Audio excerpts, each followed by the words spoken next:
Hello and welcome to 21st Century Vitalism. This is a podcast exploring how we can best maintain a sense of energy, inspiration, and wakefulness while living with the unique and challenging circumstances of the 21st century. My name is Brett Kane, and I'll be your host on this journey as we interview a wide variety of speakers from many walks of life. Whether they're spiritual teachers, somatic therapists, artists, environmentalists, or activists, each of these episodes represents a distinct piece to a larger puzzle of how we can best orient in these changing times. So, with that, joining us on the show today is Keely Garfield, an absolute force of nature who is both a lifelong choreographer dancer and most recently an interfaith end of life chaplain. Based in New York City, she's also a Buddhist meditation teacher, a yoga instructor, a Reiki master, and an urban integrative Zen therapist. In other words, she's a total badass. In this conversation, we talk about her work as an end-of-life chaplain and how this has informed her work with dance, and vice versa. We then have maybe one of the most experientially based conversations exploring compassion that I've ever had on this show. It's a fascinating combination of energies that feels both uplifting and very sobering. So if you appreciate Keely's perspective in this conversation, consider heading over to keelygarfield.nyc to stay plugged in with her work. She has a lot of videos of her choreography up there that I think are really stunning and beautiful to behold. So give that a look-see. If you want to support this show, head on over to patreon.com/21st Century Vitalism and consider becoming a patron. It really helps me keep the lights on and keep the momentum rolling forward. If you don't have any financial means to spend, that is totally okay. You can also subscribe on YouTube, follow us on Instagram, and like us on Facebook. In that order, preferably, but whatever floats your boat. Any and all interaction really helps me keep this platform alive and attract amazing people such as Keely. So thank you so much for listening. Thank you so much for joining me with this episode. It really means a lot to me to share this space with you, and I will continue to honor that to the best of my abilities. So without further ado, please sit back, drink some tea, maybe do some stretches, but most importantly, open your heart and welcome Keely Garfield.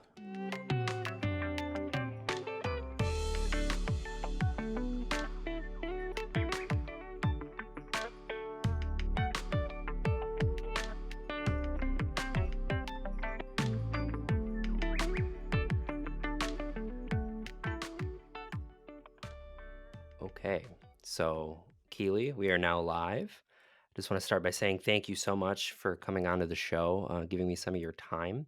It's really a pleasure to have you on after spending so much time just studying your platform and what you're about. So, how are you doing today? Well, thank you for inviting me here, and it's a pleasure to meet you, Brett. And how am I doing today? That's always like a loaded question, and I have learned to kind of center myself in how are you doing right now? Yeah, yeah, Right now I'm feeling pretty grounded and relaxed, and very very happy to be in company and in community. great. Well, that sounds like a good foundation to start a good conversation then.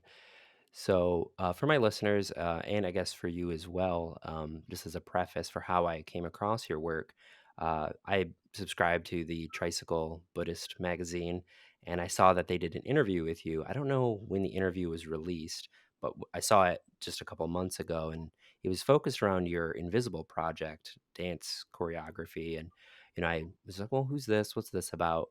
And as I was reading into it, I was just immediately fascinated by just the work that you're doing. This idea of combining dance and trauma and death. Something about that felt really just immediately stirring for me. So, the more that I looked into you and what you have to offer, I realized, oh my God, you have so many offerings. You have so many services that you bring to people. So, to start off, I'm just kind of curious what got you onto this path of service orientation? I will sort of just pause and reflect on the fact that you're probably in a pretty small club of people that are not confused by how dance and death intersect. So thank you for that. Um, and this path, I mean, I would be a fool if I didn't say right off the bat that it's a mystery. You know, you make the path certainly by walking, And if I could never have seen this journey from way back. Although, what do they say, that the angel of history flies backwards? So now, as my hair is no longer dark and it's silver, I can look back and see, huh, oh, I see, there was a spark, and there was a spark, and there was a spark. um, I think ultimately I can center myself in the knowledge right now that my life's path has been about the experience of being in the body, that being embodied and the body itself is in many ways my main teacher.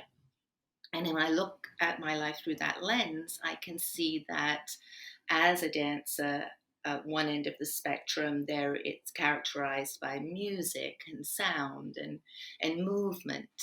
And at the other end of the spectrum, now working in palliative care and life, characterized by stillness and silence. But for me, that is a continuum, and the one informs the other.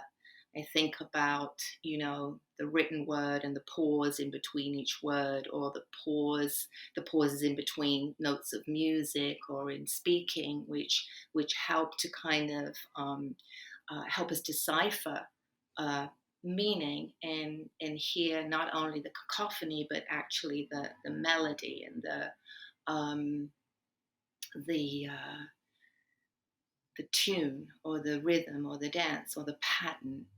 And so, if there's only movement and sound and never this silence and stillness, then I would be, I think, missing um, a lot of information and a lot of beautiful, beautiful experience. So I think that's the journey on some level, the body and its variables, um, and the animation, I suppose, of the body, the spirit as the animator of the body. Again, whether it is in full leap or in repose, the breath itself, the inspiration, literally the breath in and the breath out, um, and that song and that dance and that rhythm. Um, so there's something that I feel strongly gives me meaning and centers me in the work that I'm doing, and doesn't and helps me to not feel completely crazy. Oh, I was dancing and now I'm a palliative care chaplain. It makes sense. And I think another aspect of that is the story, is narrative. Um, I always think of this Deepa Ma, a fabulous Buddhist teacher in India. She said, my mind is all stories. And I certainly recognize that and reflect on that. But the stories are also um, important and help us to make meaning of our lives. And so I think as a dancer and a choreographer, the the story, the narratives, the dance, the choreographies, and it's not necessarily like in the beginning and they lived happily ever after kind of narrative, but what is the weight of this moment? What is the where am I floating? Where am I grounded? Where is it dark? Where is there light? What is rushing through me? What is pulling me back? And I think I hear story as a dancer in that way, and also in my role as a chaplain. Not so much necessarily um, caught up in the details, but what is the weather? What is the weather? What is the temperature? What is the um, treasure in the story? Yeah. Wow, it's amazing. Yeah, I really like what you're bringing in about the idea of stories and their importance. I feel like I know from my own experience as I've began my spiritual journey some time ago, there was a moment in my life where I would say that I didn't really respect the stories that were going on in my head. And I think that that's a general consensus a lot of people come to when they hear about like the idea of like the false self and the need to kind of like go beyond our fixed limitations. And yet you're saying, and I think it's true, is the need to respect and honor the stories that we have going on. Do you have any insight into how people can better find a balance between those two things? Because there is that sense of sometimes we get overly identified with our stories and we get really caught, and it creates a lot of unnecessary suffering. But at the same time, you can't, it's still kind of an attachment. If you're trying to throw the story away, you're still Mhm. having a really strong response to it. So in your path, how do you find that balance? I certainly don't. I mean, I was respond by saying balance is not a word that I like very much. I think that it's a kind of a particular kind of suffering looking for balance, and I like the idea of the teaching that I hold close to my heart as a yoga teacher, as a yogi, is that all balance is a negotiation between catching and falling, catching and falling, catching and falling. So it's kind of, a moving center, or maybe balance here and there for a moment before you fall again, and catch yourself. Yeah. So, and when I look at my life, it doesn't feel balanced. It tends to be they're tipped, all the way like on a seesaw. I mean, they're all the way over here, or maybe I'm teetering in the middle, and sometimes I tip all the way over there. And that is, moment to moment, literally moment to moment. Yeah. Going with that, learning to kind of ride that, or even, in fact, and it just popped into my head. We had that big snowstorm here a little while ago, and I actually took a tumble down a big flight of stone, icy cold, icy steps, and landed on my butt, knocked my head, and I laid there and I thought, wow, this is falling, this is falling. Wow. And another teaching I love and hold dear, the idea of fall down 7 times, stand up 8 or 9 or Hmm. 10 or 11. And I pick myself up, dust myself up, and start all over again. But in terms of the story, again, it can certainly be a real source of suffering, when and I'll speak for myself, when I'm over identified in a particular role or place or time. But I also think that as the protagonist in my own story, it's probably impossible for me really to take a step back and another step back and actually see clearly, who I am and where I am, what I am. Um, I think again, it's where as a dancer, I feel comforted. I know that, this bag of bones, or uh, this sense of fluid moving through me, or again the breath moving in and out, like that is a story I can kind of relate to.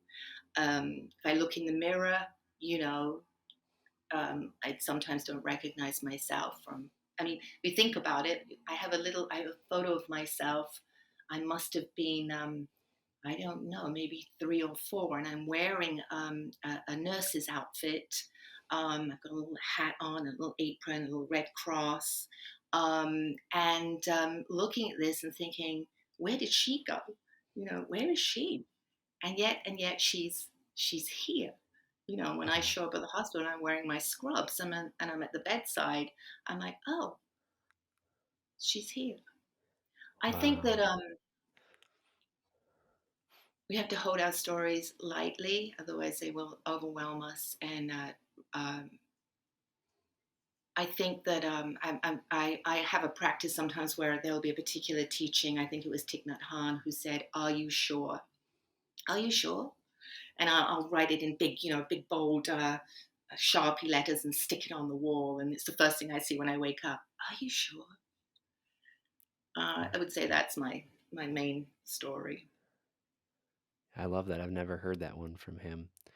So, you've mentioned a few times just the Buddhist inclination that you have. You're also a yogi as well. Uh, how did you come to the Buddha Dharma as someone who was? Were you a dancer first, and then this energy kind of made its way to you, or did that come first and then dancing after? What was the sequence of events that brought you to that? Mm. I mean, there's a beautiful West African proverb. It says, when you pray, move your feet. When you pray, move your feet. And somehow I think that that has always been true for me. So I think alongside perhaps becoming a dancer was actually sparked by my kind of incarnation here as a spiritual seeker, and dance became part of that path. Maybe I think probably rather than the other way around.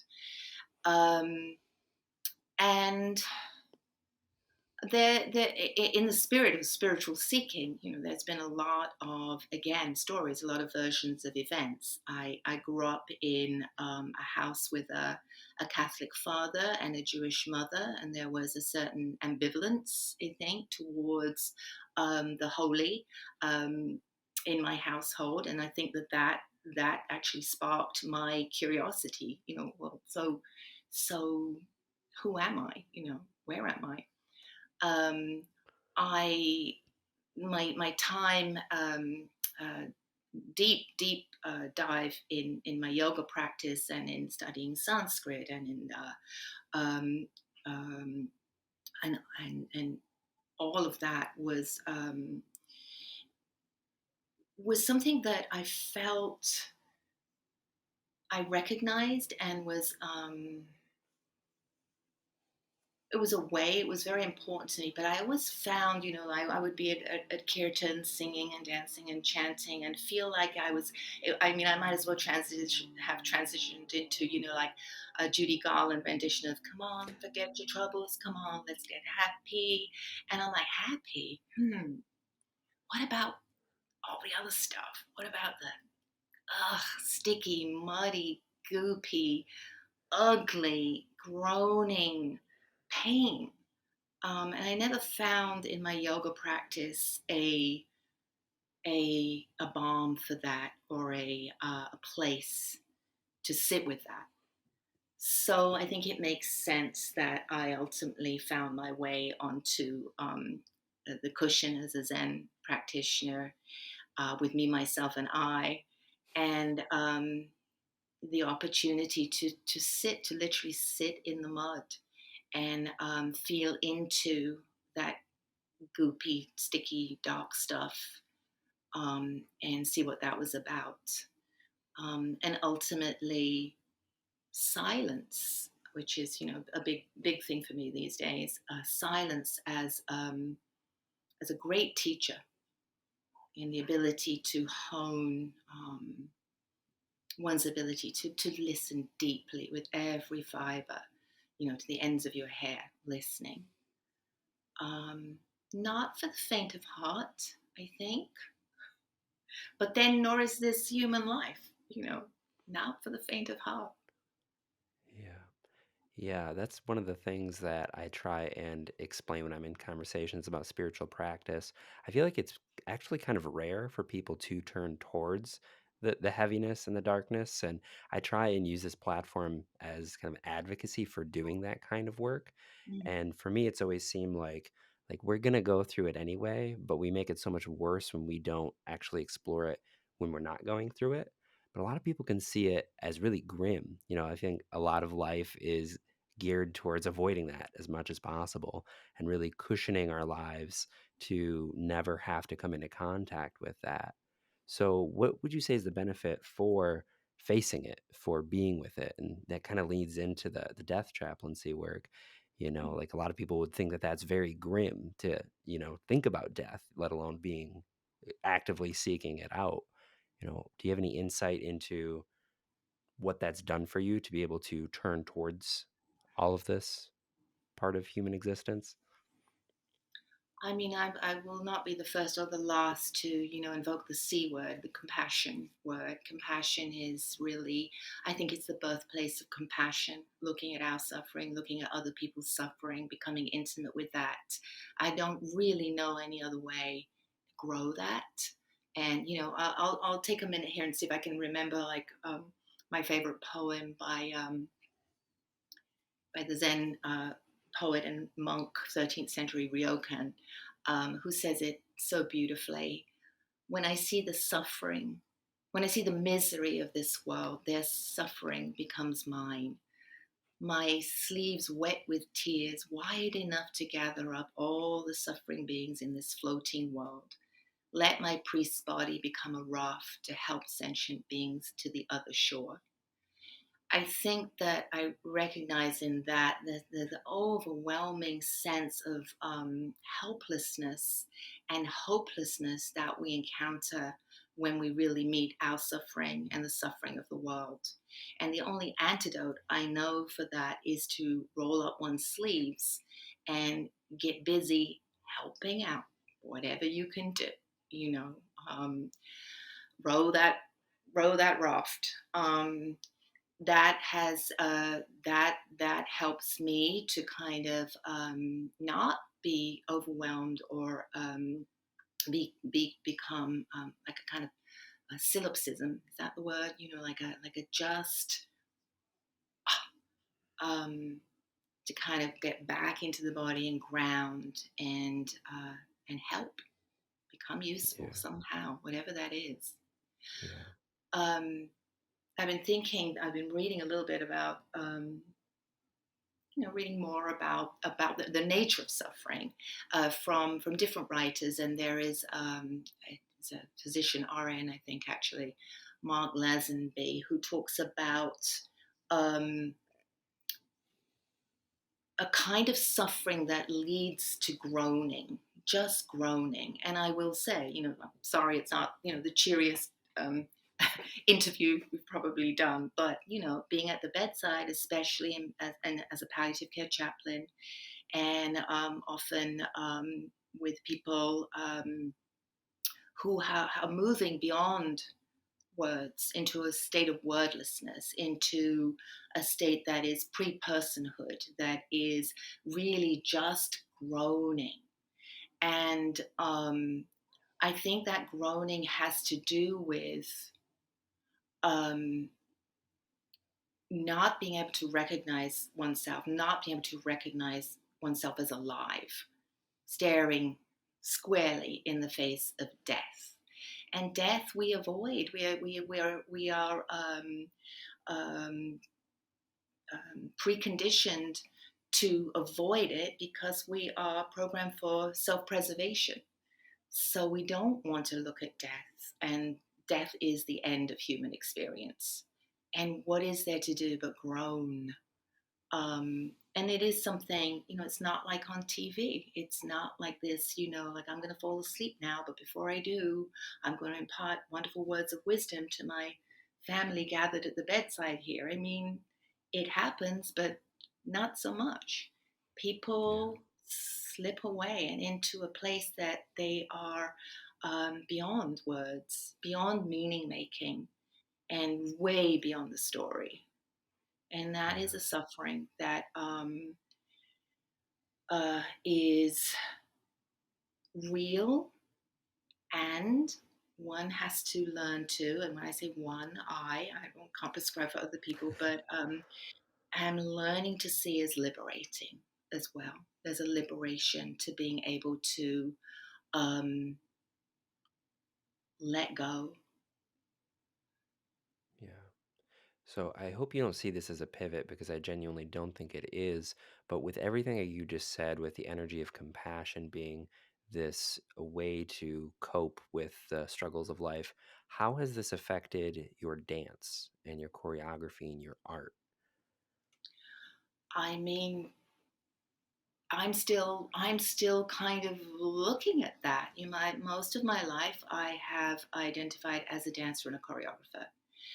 And now that shift into working in chaplaincy and spiritual care, and I could, the piece that I just did was really a good experiment and a good example of bringing the two worlds together. So for example, in my training as a chaplain, you study these endless, it seems, amount of competencies, and those include things like compassionate reflection, deep listening, compassionate action, facilitating expression of feelings, meaning making, affirming strengths. And when I could see that those are all things that are also in the studio when I'm working on making a dance, there's that compassionate reflection, there's meaning making, there's deep listening, there's affirming strengths, there's facilitating the expression of feeling. All of that is present in the creative act for me as a dancer. So, in that sense, there is no confusion. I can kind of show up in the studio and maybe just be continuing the research that I'm doing in terms of chaplaincy, but just in with a different cast of characters, shall we say. Yeah.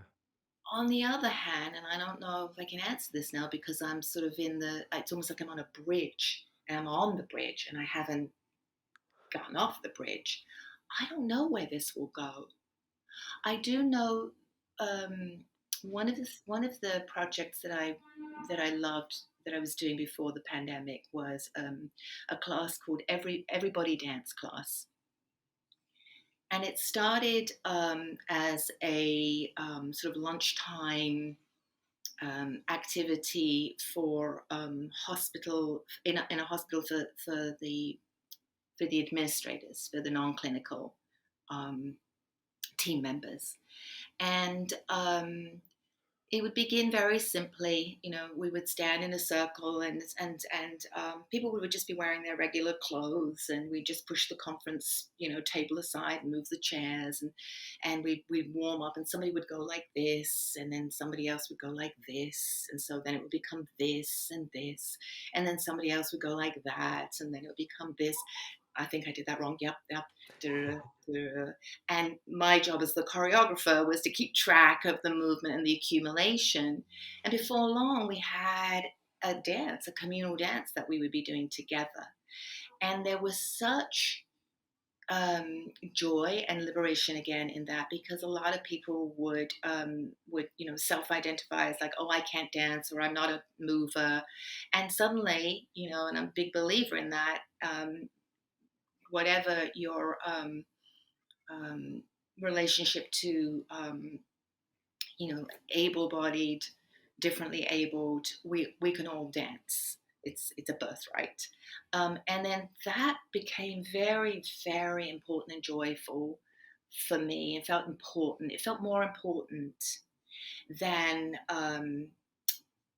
to me now than it was in the past, where it was important for me to be on the stage and for the audience to be here and to be bearing witness to this. Now I feel perhaps where I'm going with this is into a more community orientated dance form and work with dance and movement. When you pray, move your feet. Maybe that's where we're going with this. Mm. Um, and I'm curious myself to see what will happen. Yeah. So, what have you noticed from working with people in that sense who might not be movers in that artistic of a way? And as you're working with them and seeing them kind of take on this, did you notice any shifts in people over time or? Yeah, without a doubt, climbing into the body, our bodies, whatever these costumes are, whatever the package is, climbing into it and sort of relishing that space and exploring that space, I think, is a direct route to joy. I do. Um, I think that thinking about the famous Zen teaching of in the beginner's mind, there are few possibilities. In the expert's mind, there are few possibilities. In the beginner's mind, there are many. And I think that's true too. I have had often seen in my role as a professor of dance in university settings, that somehow our training ultimately can tend to kind of squash and kind of put a veil over that like the natural dance that's there. Um, and so sometimes somebody who is not burdened with so much so-called knowledge or training or experience has access to a way of being in the body and moving that is very authentic, very powerful, and very, very difficult to deny. So I think that's another thing that calls me and that I'm very interested in exploring more. Hmm. So, what do you think are the qualities that you've developed in dance the most that translate to chaplaincy work? Like, is there any like two or three that you feel are like this directly impacted the way that I show up for people in this other space? Yeah, I think there's a lot. I think that one of the things is embodiment. You know, I'm very sensitive walking into a room about where I am and where you are, and how we are, how we're meeting, and what is going on in the space, what the environment is like, and how I can either join that energy or lift it or somehow meet it. And that Mm, is something I think that is instinctive at this point and feels powerful, like a powerful tool.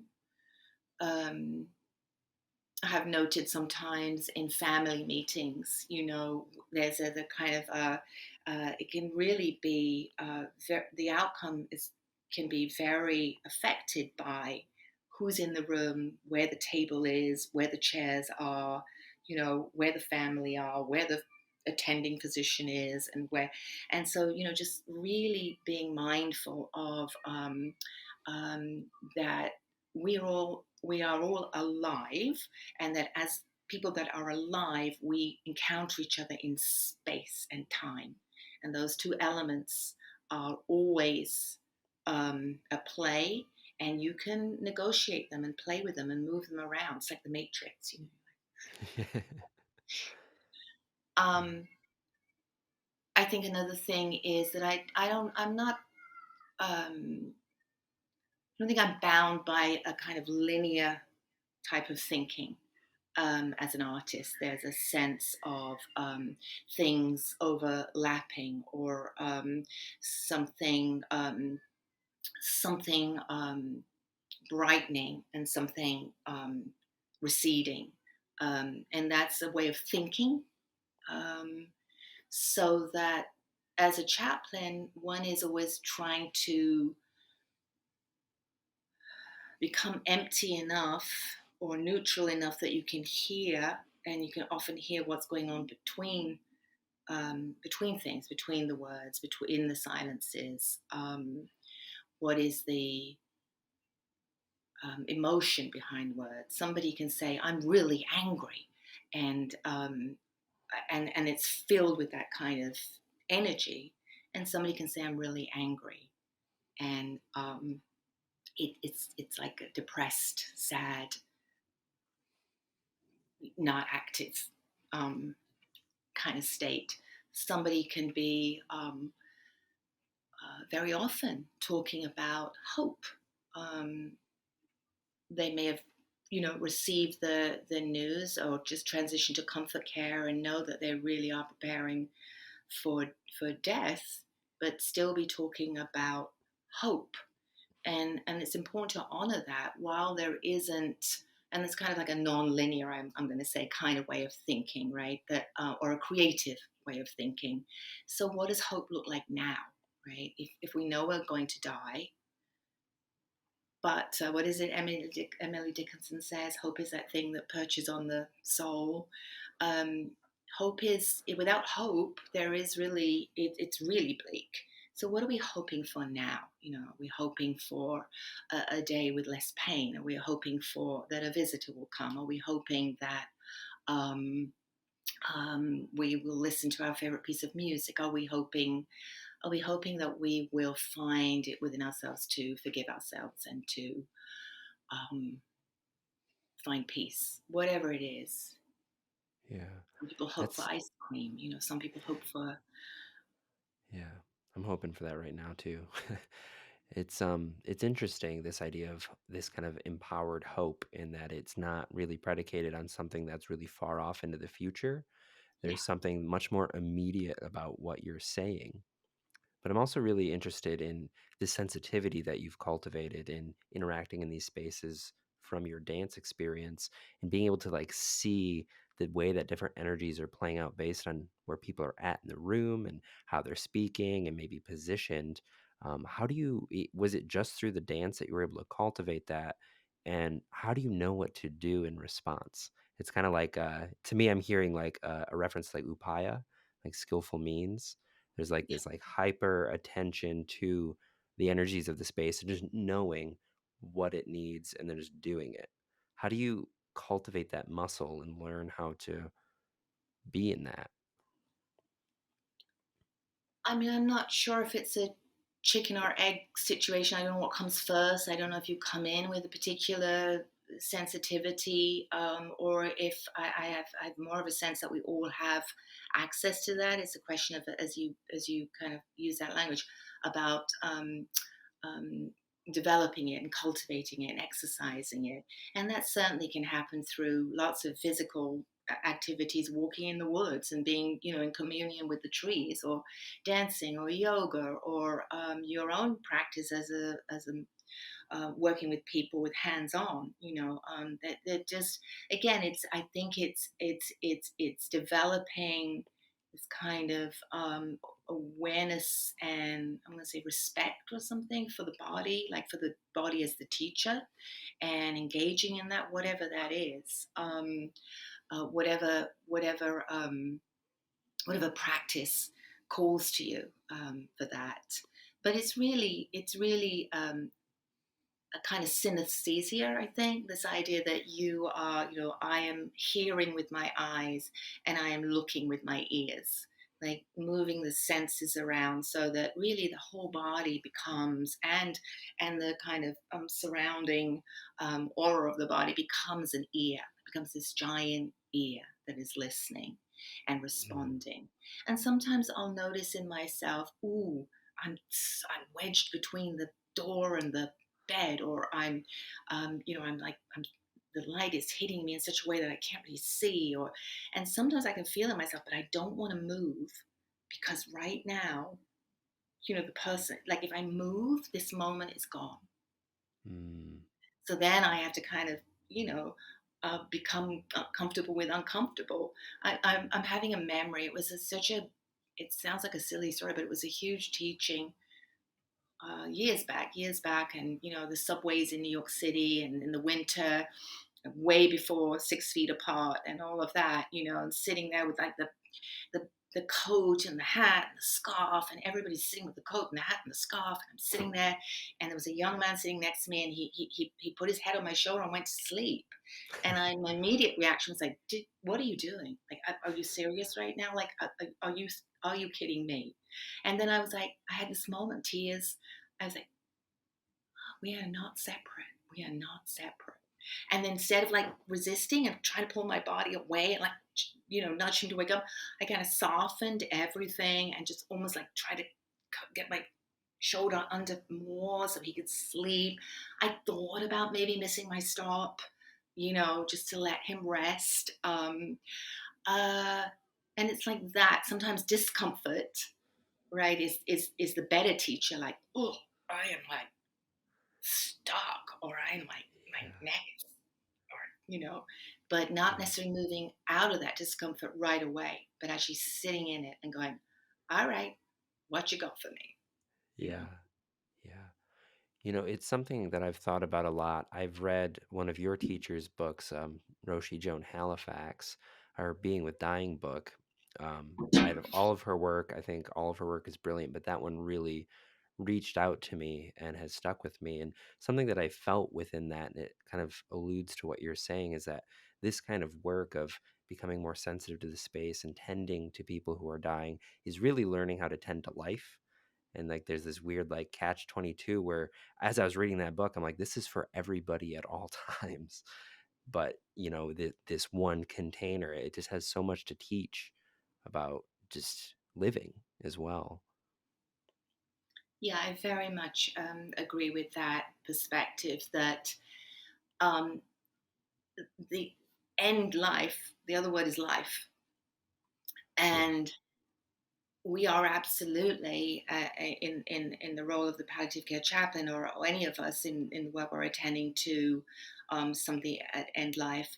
We are absolutely attending to life. What is life now? What does it look like now? What is its flavor now? What are the needs now? What needs to fall away? What needs to come be brought in?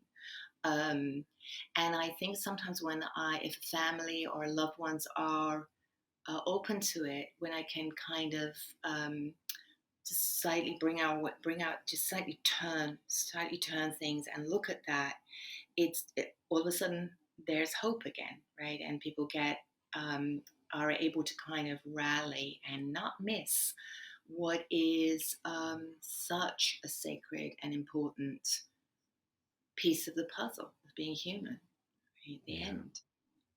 Yeah. I think about um, ritual, and the idea that there are kind of I can remember, like three sort of ways of three components to ritual, whatever ritual is. The idea of separation, that you are, removing yourself from regular life and regular identity and activity. Um, Liminality, that you're in a liminal space. It's like that bridge. You're not in the past and you're not in the future. You're just in this space and time where things are very mutable, and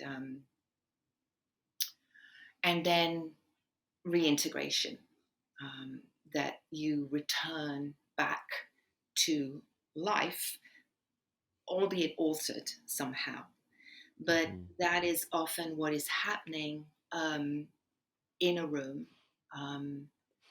with somebody who is dying. It's that ritual of separation, liminality, and then reintegration, and that's happening for everybody who is there. You know, Is that just in the active dying process, or is that the entire um, situation? I mean, I'm going to go over here because I think sometimes you can experience that at dinner with friends. Yeah. There's a moment Yeah. where it's separate, and then you're in this liminal space with each other, and then you're reintegrated back into the world, changed.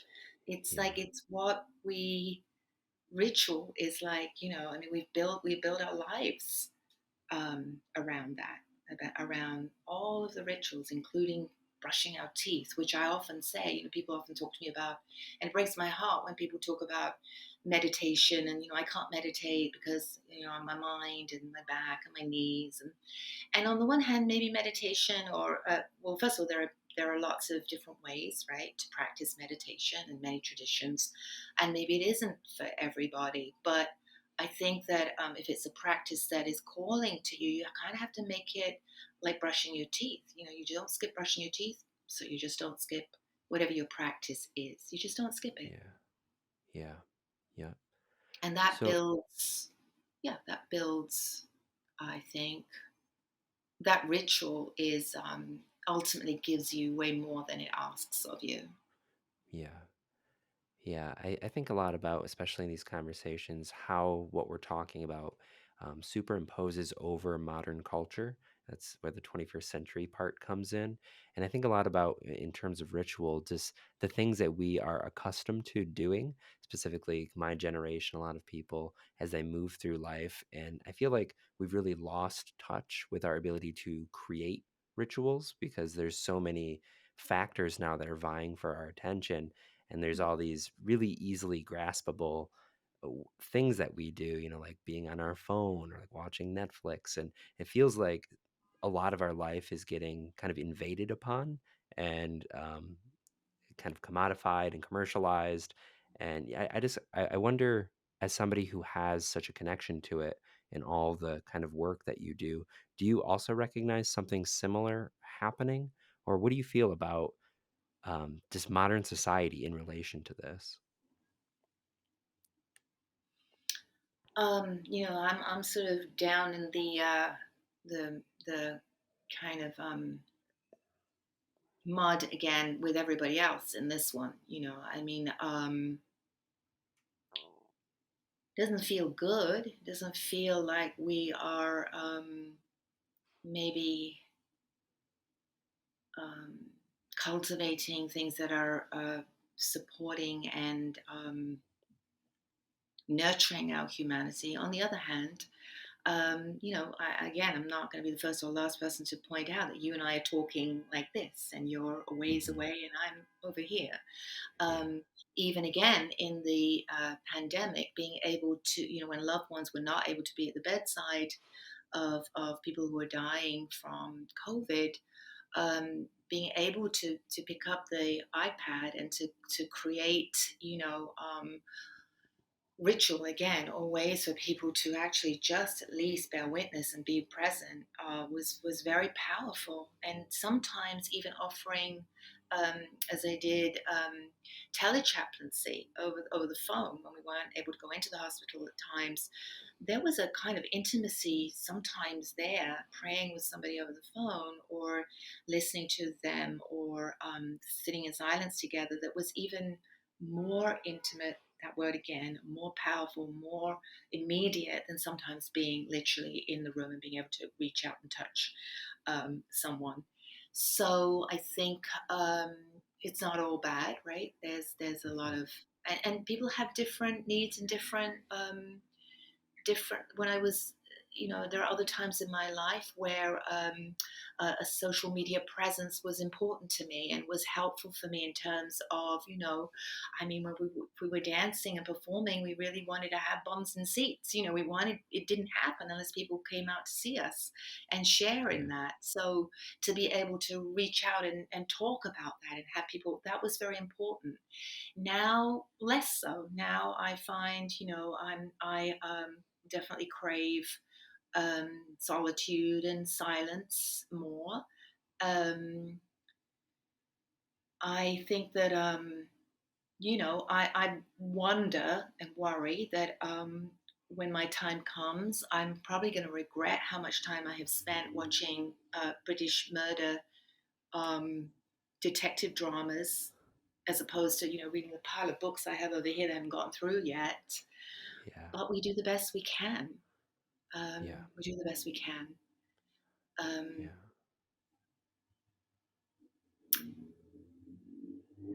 it's interesting to think about our phones and the thousands and thousands of photos we probably all have on them, Yeah. and what happens to those. And maybe it doesn't matter. It doesn't matter. It Yeah. doesn't matter what happens to them. What happened to the rocks?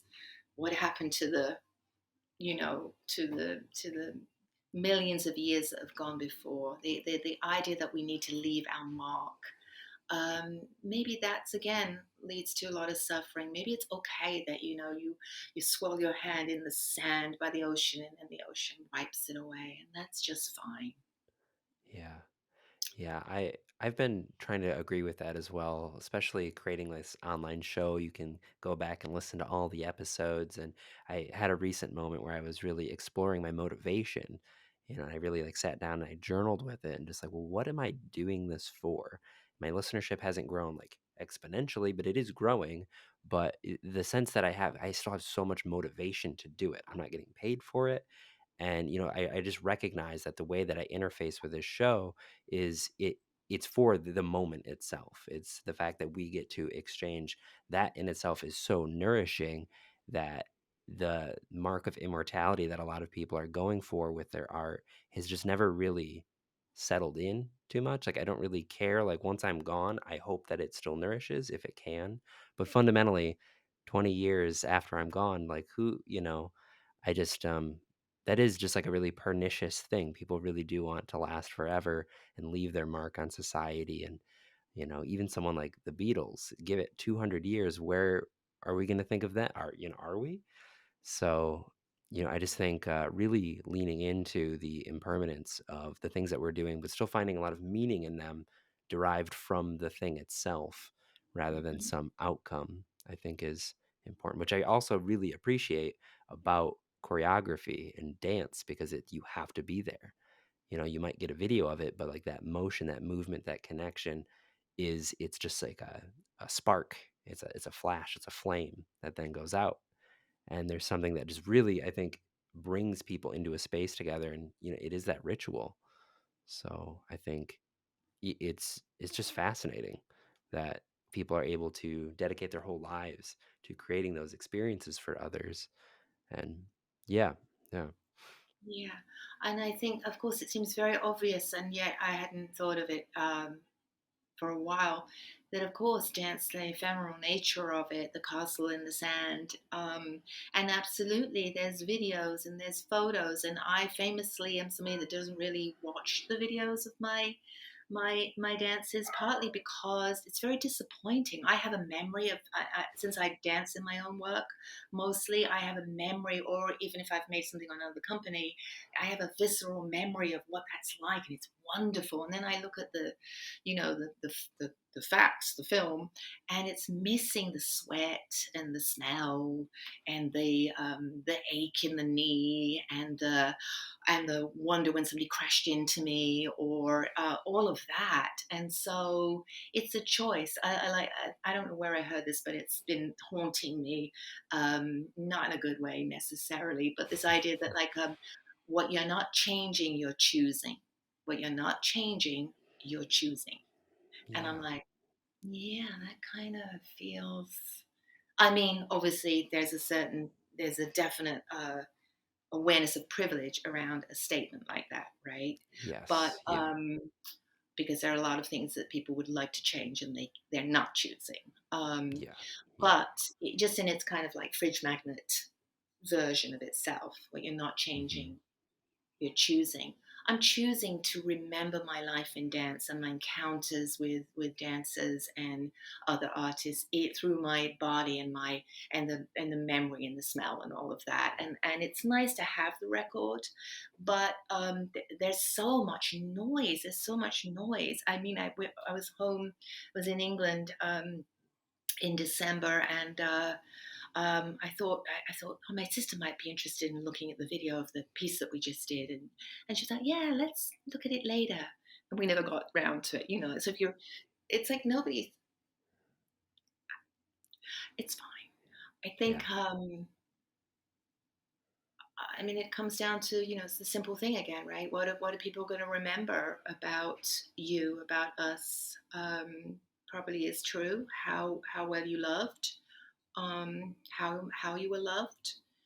I struggle with that a little bit too recently. I'll be driving home and I'm listening to something on the, some lovely podcast or something about grief or about, some aspect of the work that I'm interested in doing.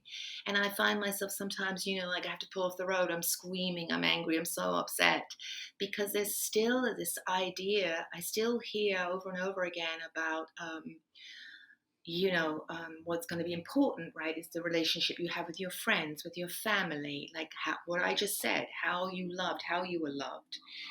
But it doesn't speak to those of us in the world with such fractured relationships, with such painful um, family dynamics or friendships or people that are truly alone and lonely and that are cast into sort of oblivion and solitude and away from and not repaired and not met with their loved ones. And again, I yeah, see this a lot in the work that I do at End Life. And so it's the same thing again. It's like that kind of wave in the sand.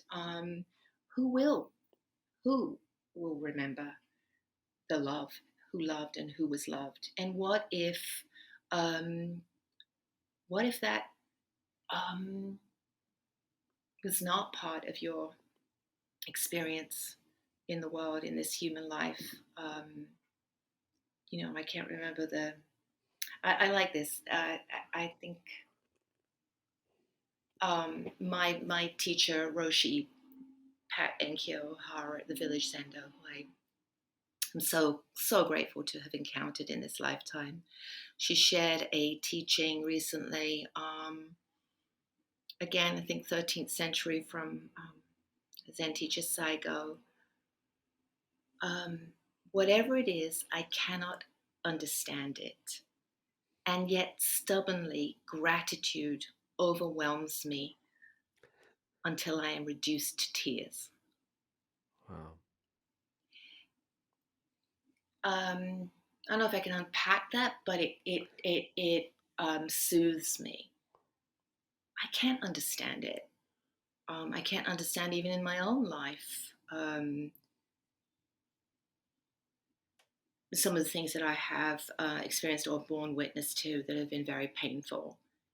And yet, there is still a gratitude for all of it, the good, bad, and the ugly. And it reduces me to tears and brings me back right to that idea of compassion. Um, One way or another, we are all in it together. Yeah.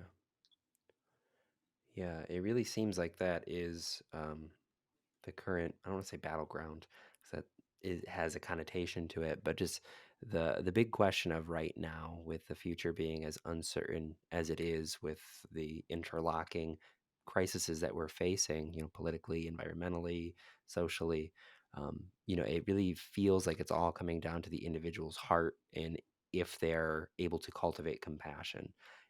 I've kind of shifted my lens a little bit from like fixing, into just like, how can I best just tend to, just to show up for the people who are around me, the people that I see on a daily basis, and trusting that that will be the thing. If anything will ever change anything, it has to start from that immediacy and my relationship to my own heart.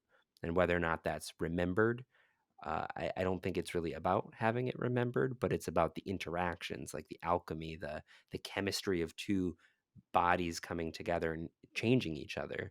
And I just feel like when we let go of our legacy, when we let go of being wanting to be something, we have more propensity to affect in a positive fashion, in a way that actually touches people and then allows them to affect. And what you're saying, just bringing it back to compassion, which is what brought me to the Dharma as well. I also was doing yoga, and I was really into like the bhakti scene from Ram Dass. Uh, but there was still something about that didn't, it was still a little too loose, in the sense that I didn't feel compassionate. I didn't feel the love, and I was just like, how do I work on actually, like, I know it's there, but it's not accessible. And I think just that recognition of it, I think, is really where 2024 is bringing us. And, now we have this other thing happening in the Middle East, which is a really stark ignition to have those questions. I mean, first I would just pause and note that it is remarkable in your own life that you also you felt that kind of itch and was ready to respond to it, to go somewhere else maybe that wasn't so comfortable and see what else is there. Um, I don't think compassion is comfortable. It's not comfortably. It doesn't sit comfortably. It's a hard. It's like that box of Kleenex, strong, and I forgot what the ad is, but it's like it's a tough thing. It's not this kind of airy fairy like, oh, I'm compassionate. It's very hard to feel compassion for people that we don't agree with or don't think the same way that we do or that we don't like or love. And war separates us from our sense of connectedness, from our sense of shared humanity, and it destroys our um, relationship with the idea of the future, which is the death of hope. Um, and I don't know that you can even feel, if there's no hope, I don't know that you can feel compassion. Um, I don't know what the relationship exactly is. I'm not sure it's like a one for one, but there is something about, again, that little spark, if that you need to keep your heart open. because it will, you know, the winds come and threaten to blow it out, and it's that sense of balance again, moment to moment. Um, I think that I heard many years ago, again, I went to hear a Tibetan teacher, Tibetan Lama talk, and he spoke. It was like one of those scenes from a movie where he spoke he was very long. There was a translator, but he spoke for like, it seemed like 30 minutes. And then everybody was, what did he say? What did he say?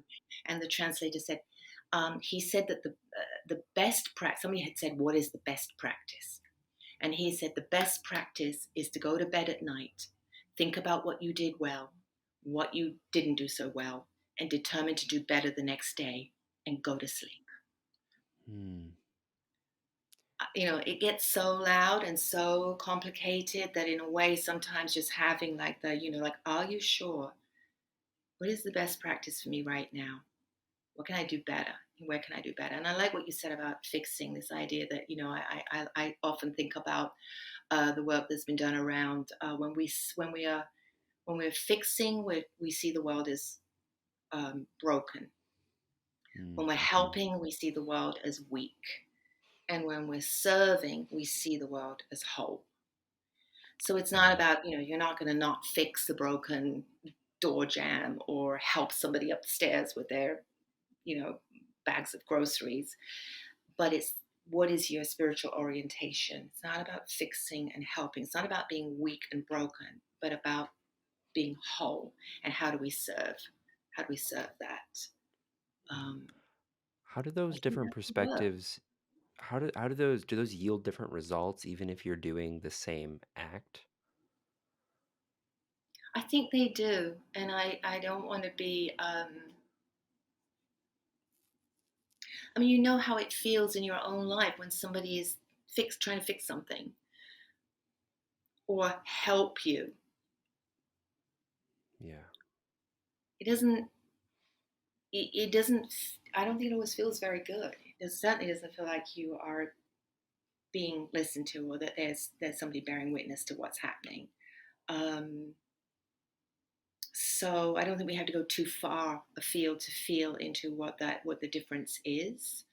Um, and maybe fixing and helping is something that we do when we feel like we don't know what else to do, and we want to feel good about ourselves. But does it actually kind of really serve or support um, the person that we're in relation with, or the world we're in relation with?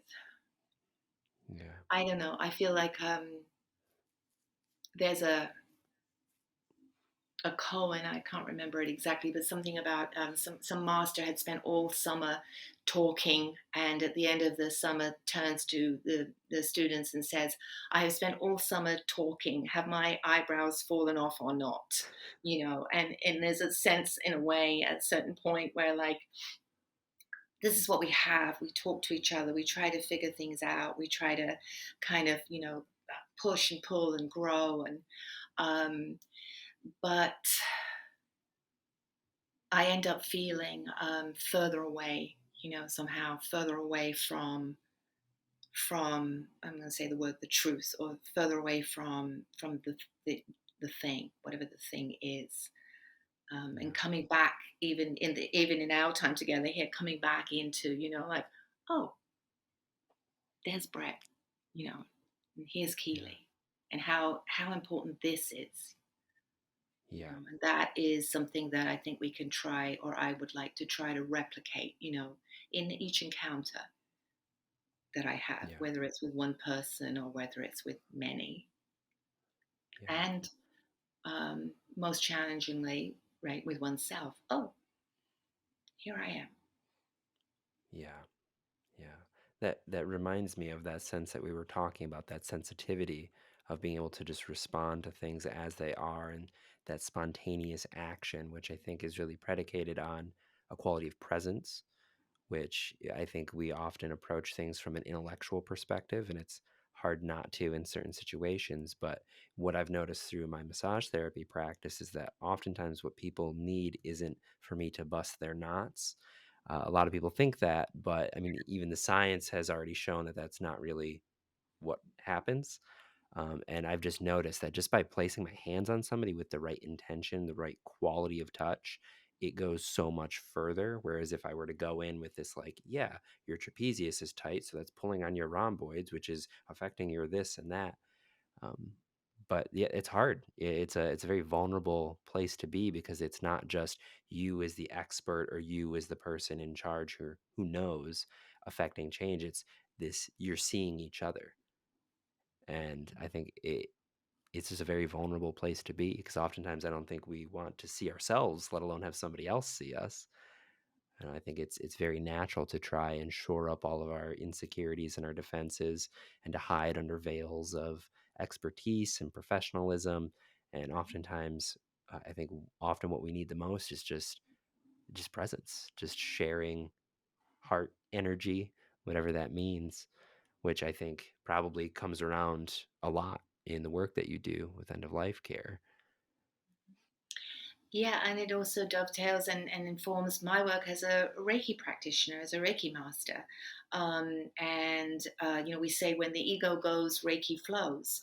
And there are different ways of showing up in that practice. And some practitioners do center themselves more in the idea that, they are doing Reiki and, but really, really, the principle of, way wu way, doing by not doing, that it's the reiki that is, that you have to kind of get out of the way and let the reiki do. And I've had experiences where, I had a client once who after a session said to me, um, and I would never say like, how are you feeling, but it's like, what are you noticing?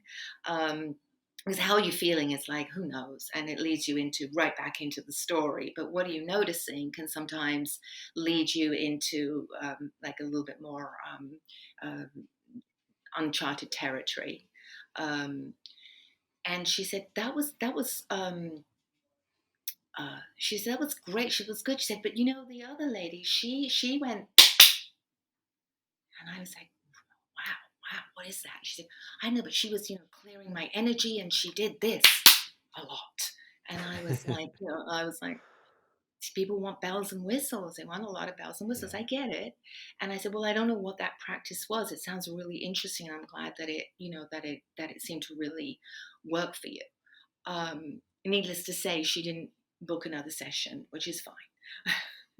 Yeah. But there's, that's that moment where it's like, well, okay. Um, I know I had just prefaced that by saying, well, okay, people don't necessarily want us to fix and help, but yeah, sometimes they do, and sometimes I do. Yeah. Yeah. And so sometimes some bells and whistles, or some essential oils and a gong, or a robe, or a meditation cushion, or a yoga mat, they all help. They help to Yeah. kind of create a context and a sense of Yeah. something is happening. Something is happening.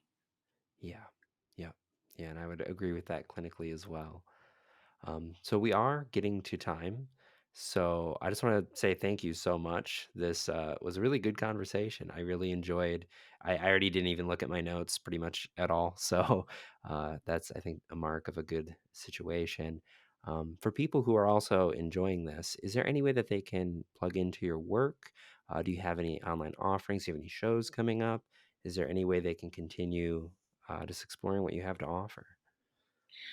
Well, first of all, thank you so much. I really enjoyed our conversation, and I am feeling just warm and full. So thank you very much for that.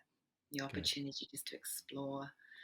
I'm a little bit of a I have my website is a nice way to connect with me. It's a bit of a unwieldy scrapbook of a thing, but you can find videos of my work there, and the company are quite marvelous dancers and musicians and other people that I've collaborated over the years. So you can look at the work there.